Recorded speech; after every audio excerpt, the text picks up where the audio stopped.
La plus grande preuve d'amour, c'est de donner sa vie pour ceux que l'on aime. Les derniers mots écrits par Rino Della Negra à ses parents, quelques heures avant d'être fusillé. 20 ans. 21 février 1944. Au Mont Valérien, l'aube est froide. Un peloton d'exécution se met en place dans la clairière.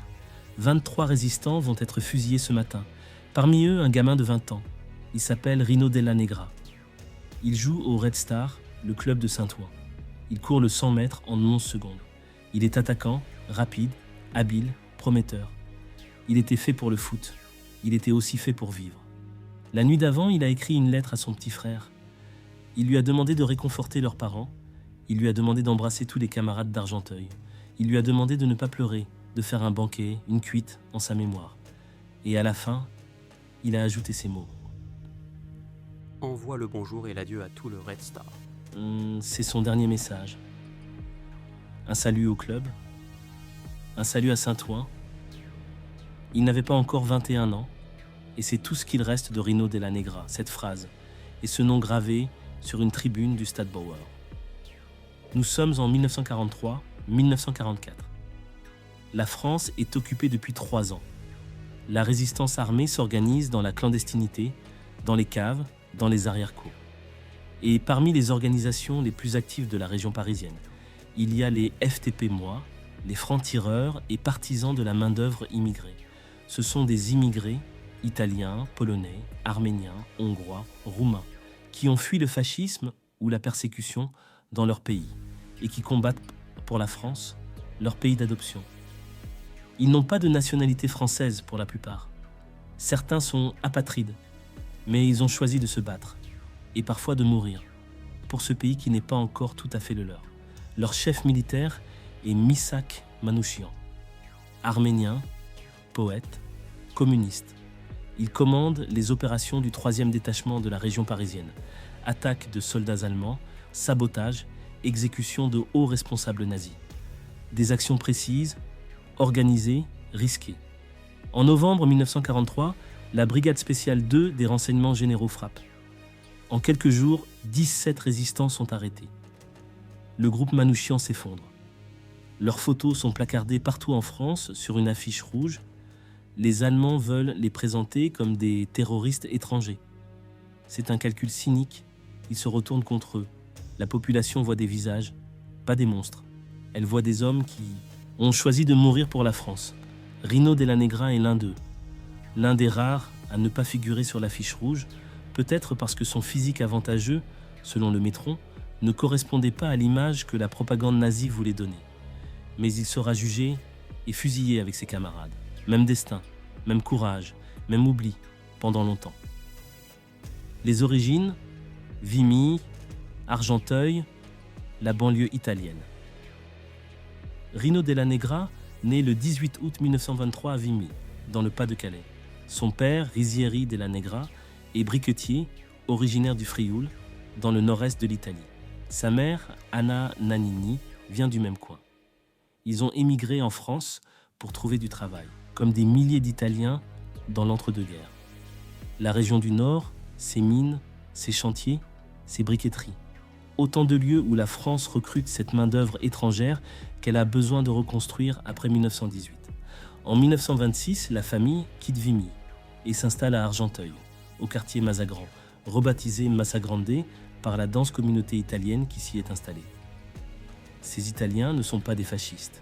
Ils ont fui Mussolini, ils portent une culture antifasciste, chevillée au corps, transmise par les syndicats, par les associations ouvrières, par les journaux en langue italienne qui circulent sous le manteau. Rino grandit dans cet environnement, entre la langue italienne à la maison, le français dans la rue et le football partout. Le footballeur. Rino est un sportif complet. Il court le 100 mètres en 11 secondes, une performance remarquable pour l'époque, qui lui aurait ouvert des portes en athlétisme. Il boxe. Il est photographié avec des gants, le regard direct, les épaules carrées.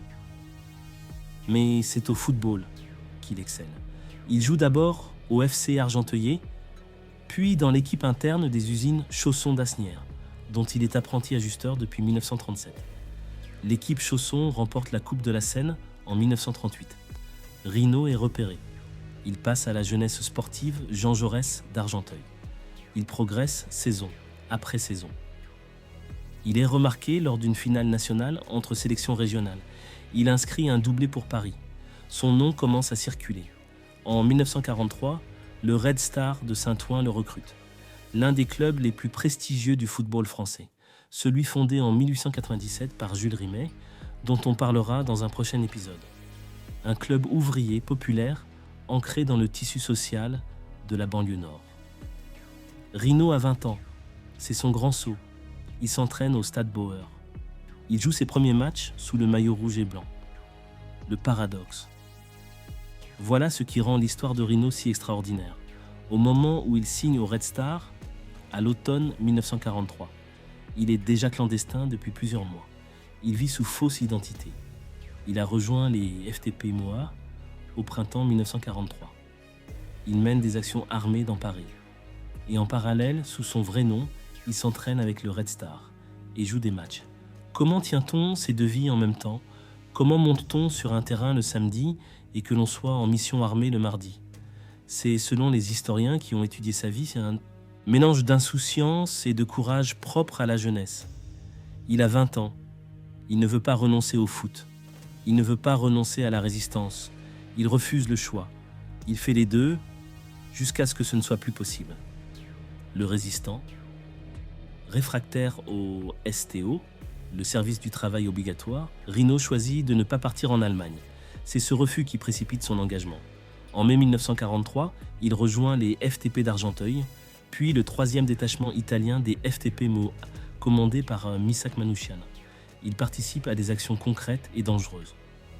Le 7 juin 1943, il prend part à l'exécution du général von Abt. Le 10 juin, il attaque le siège central du parti fasciste italien à Paris. Il n'est pas un figurant. Il n'est pas un simple distributeur de tracts. Il est un combattant armé, engagé, qui sait exactement ce qu'il risque. Ce qui frappe dans son parcours, c'est l'absence de naïveté. Rino Della Negra sait. Il sait ce qui arrive à ceux qui se font prendre. Il a probablement vu des camarades arrêtés, torturés, fusillés. Il choisit quand même. Chaque jour, il choisit de continuer. L'arrestation. Le 12 novembre 1943, il participe à une attaque contre des convoyeurs de fonds allemands, rue de Lafayette, en compagnie de Robert Wichitz. L'opération tourne mal, la police semble avoir été informée. Rino est blessé d'une balle dans le dos. Il tente de fuir. Quelques heures plus tard, il est repéré rue Taillebout, blessé à nouveau et arrêté. Il est conduit à la Salpêtrière pour soins, puis emprisonné au Cherche-Midi. Il a 20 ans, il ne sortira plus. Le procès. Du 17 au 19 février 1944, Rino est jugé avec les autres membres du groupe Manouchian au procès dit de l'affiche rouge. Sa photo ne figure pas sur l'affiche. Les Allemands ont fait d'autres choix. Mais il est condamné à mort, comme ses camarades. Le verdict tombe vite. Il n'y a pas de surprise. Dans ce tribunal militaire allemand, le verdict précède toujours le procès. L'abbé Franz Stock, aumônier catholique allemand qui assistait les condamnés au Mont Valérien, note dans son journal, à la date du 21 février 1944, Della Negra Rino, simplement baptisé, a reçu la première communion. Une ligne. Dans un carnet. C'est presque tout ce que l'institution a retenu de lui. La mort. Le 21 février 1944, Rino Della Negra est fusillé au Mont Valérien avec 22 de ses camarades. Il a 20 ans et 6 mois. Il tombe lors du 2e peloton d'exécution. Il est enterré au cimetière d'Ivry-sur-Seine, dans le carré des fusillés, aux côtés de Manouchian. Les lettres. La nuit avant son exécution, Rino écrit 2 lettres. Une à ses parents, une à son petit frère. À ses parents, il écrit « Ces 2 lignes pour vous dire que je suis condamné à une peine très forte. Je regrette beaucoup de ne jamais vous avoir dit ce que je faisais, mais il le fallait. Faites comme si j'étais au front, soyez tous aussi courageux que moi. La plus grande preuve d'amour, c'est de donner sa vie pour ceux que l'on aime. » À son petit frère, il écrit « Tu es fort et robuste et je te sais courageux. C'est pourquoi je ne veux pas de larmes. T'as compris, hein, mon vieux. Va chez Tony et faites un banquet. Prenez tous une cuite en pensant à moi. Et à la fin, envoie le bonjour et l'adieu à tout le Red Star. $. Ces 2 lettres ont été longtemps considérées comme perdues. Les historiens Dimitri Manessis et Jean Vigreux les ont retrouvées en 2022 dans les archives que la famille leur avait confiées, glissées dans un vieux journal syndical en langue italienne. La phrase sur la cuite avait été censurée dans toutes les reproductions antérieures, jugée sans doute trop familière, trop peu héroïque. Ce n'est que récemment que l'on a pu la lire dans son intégralité. Et c'est justement elle qui dit tout de Rino, ce garçon qui fait un banquet de sa propre mort. Les zones d'ombre. Rino Della Negra n'est pas sur l'affiche rouge.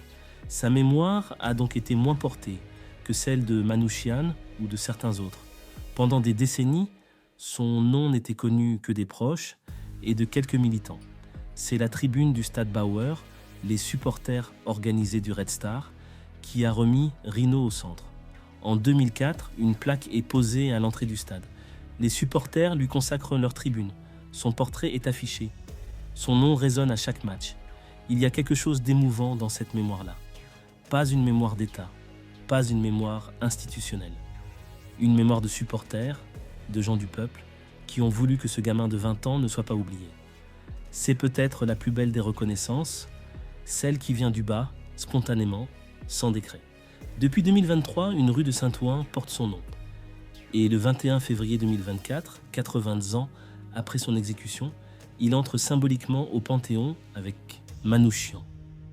Ce que Saint-Ouen lui doit, Rino Della Negra n'est pas né à Saint-Ouen, il vient d'Argenteuil, mais c'est le Red Star, club de Saint-Ouen, qui lui a donné son dernier cadre d'appartenance. Sa dernière pensée va au club, et le club, en retour, n'a jamais oublié. Rino Della Negra avait 20 ans. Il était attaquant au Red Star, il courait le 100 mètres en 11 secondes. Il vivait sous fausse identité, menait des actions armées dans Paris et jouait au foot le week-end. Il portait tout cela à 20 ans, sans se plaindre, sans chercher la gloire. Il a été fusillé un matin de février 1944.